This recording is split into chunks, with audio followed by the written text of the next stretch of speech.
Channel ചർച്ചയിലെ മതവിദ്വേഷ പരാമർശത്തിൽ PC. ജോർജിന് തിരിച്ചടി. ജോർജിന് മുൻകൂർ ജാമ്യമില്ല. പി.വി. കുഞ്ഞികൃഷ്ണന്റെ സിംഗിൾ ബെഞ്ചാണ് ഉത്തരവ് പുറപ്പെടുവിച്ചത്. സി.എൻ. പ്രകാശ്, ഞങ്ങളുടെ നിയമകാര്യ ലേഖകൻ അഡ്വക്കേറ്റ് സി.എൻ. പ്രകാശ് ചേരുന്നുണ്ട്. സി.എൻ. പ്രകാശ്, ഇപ്പോൾ പി.സി. ജോർജിനെ സംബന്ധിച്ച് വലിയ തിരിച്ചടിയാണ് ഹൈക്കോടതിയിൽ ഉണ്ടായിരിക്കുന്നത്. ഈ മതവിദ്വേഷ പരാമർശത്തിൽ പി.സി. ജോർജിന് മുൻകൂർ ജാമ്യമില്ല. എന്താണ് കോടതിയുടെ ഉത്തരവിൽ പറയുന്നത്? മുസ്ലിം വിരുദ്ധ പരാമർശ കേസിൽ ബി.ജെ.പി. നേതാവായിട്ടുള്ള മുൻ എം.എൽ.എ. കൂടിയായിട്ടുള്ള പി.സി. ജോർജിന്റെ മുൻകൂർ ജാമ്യാപേക്ഷയാണ് ഇപ്പോൾ ഹൈക്കോടതി തള്ളിയിട്ടുള്ളത്. Justice T V. കുഞ്ഞികൃഷ്ണൻ അധ്യക്ഷനായിട്ടുള്ള സിംഗിൾ ബെഞ്ചാണ് ഈ മുൻകൂർ ജാമ്യാപേക്ഷ തള്ളിയത്.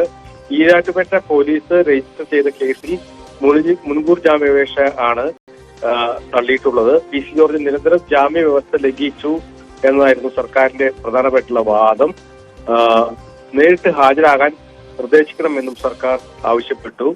ഈ കാര്യത്തിലാണ് പ്രധാനമായിട്ടും ഈ ഹൈക്കോടതി സിംഗിൾ ബെഞ്ച് ഇപ്പോൾ വിധി പറഞ്ഞിട്ടുള്ളത്.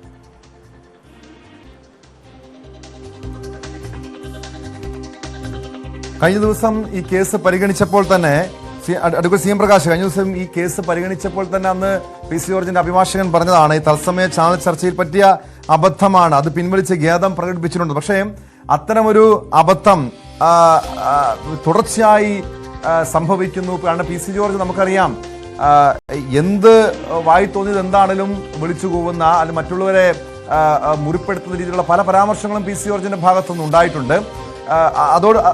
അക്കാര്യങ്ങളൊക്കെ ചൂണ്ടിക്കാണിച്ചുകൊണ്ട് കടുത്ത ഭാഷയിലായിരുന്നു കഴിഞ്ഞ ദിവസം ഹൈക്കോടതി പി.സി. ജോർജിനെതിരെ രൂക്ഷമായ വിമർശനം ഉന്നയിച്ചത്. ഇതിൽ പി.സി. ജോർജിന് തിരിച്ചടിയായത് എന്താണ്? ഇതുപോലുള്ള തുടർച്ചയായിട്ടുള്ള വിദ്വേഷ പരാമർശങ്ങളാണോ, അതോ ഈ ജാമ്യ വ്യവസ്ഥകളൊക്കെ ലംഘിച്ചുകൊണ്ട് വീണ്ടും ഇതുപോലെ കോടതി അല്ലെങ്കിൽ നിയമവ്യവസ്ഥയൊക്കെ വെല്ലുവിളിച്ചുകൊണ്ട് മുന്നോട്ട് പോയതാണോ ഈ കോടതിയിൽ നിന്നും തിരിച്ചടി ഉണ്ടാകാൻ കാരണമായത്? പി.സി. ജോർജ് മുൻപും മതവിദ്വേഷം വളർത്തുന്ന കുറ്റം ചെയ്തിട്ടുണ്ടായിരുന്നു ഹൈക്കോടതിയുടെ നിരീക്ഷണം. പി.സി. ജോർജിന്റെ പരാമർശം ഗൗരവമുള്ളതാണ്. 40 വർഷം എം.എൽ.എ. ആയിരുന്ന അനുഭവ സമ്പത്തുള്ള മുതിർന്ന രാഷ്ട്രീയ നേതാവാണ് പി.സി. ജോർജ്. വിവാദ പരാമർശം നടത്തുമ്പോൾ മുൻ ജാമ്യ വ്യവസ്ഥ മനസ്സിലാക്കണം എന്നും കൃത്യമായി ഹൈക്കോടതി പറയുന്നുണ്ട്. ഒപ്പം നിരന്തരം അബദ്ധമാണ് പി.സി. ജോർജിന്റേത് എന്നുമായിരുന്നു ഹൈക്കോടതിയുടെ വിമർശനം. അബദ്ധമാണ് പറ്റിയതെന്ന് പി.സി. ജോർജിന്റെ അഭിഭാഷകൻ വാദത്തിനിടെ സമ്മതിച്ചെങ്കിൽ പോലും അത് ഹൈക്കോടതി പരിഗണിച്ചിട്ടില്ല എന്ന് വേണം മനസ്സിലാക്കാൻ.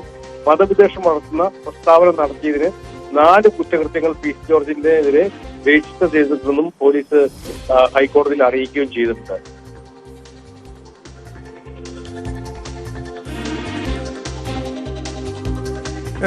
വ്യക്തമാണ്. ആജ്ഞ രവീന്ദ്രൻ കൂടി ചേരുന്നുണ്ട് വിവരങ്ങളുമായി. ആജ്ഞ, പി.സി. ജോർജിന് മുൻകൂർ ജാമ്യമില്ല. അങ്ങനെയെങ്കിൽ അടുത്തുനിന്ന് അറസ്റ്റ് ഉൾപ്പെടെയുള്ള നടപടികളായിരിക്കുമല്ലോ. സ്വാഭാവികമായും ഈ പോലീസ് ഉടൻ തന്നെ പി.സി. ജോർജിനെ അറസ്റ്റ് ചെയ്യുന്ന നടപടിയിലേക്ക് കിടക്കുമോ? പി.സി. ജോർജ് ഇപ്പോൾ എവിടെയുണ്ട് എന്ന് സംബന്ധിച്ച് എന്തെങ്കിലും വിവരങ്ങളുണ്ടോ ആജ്ഞ?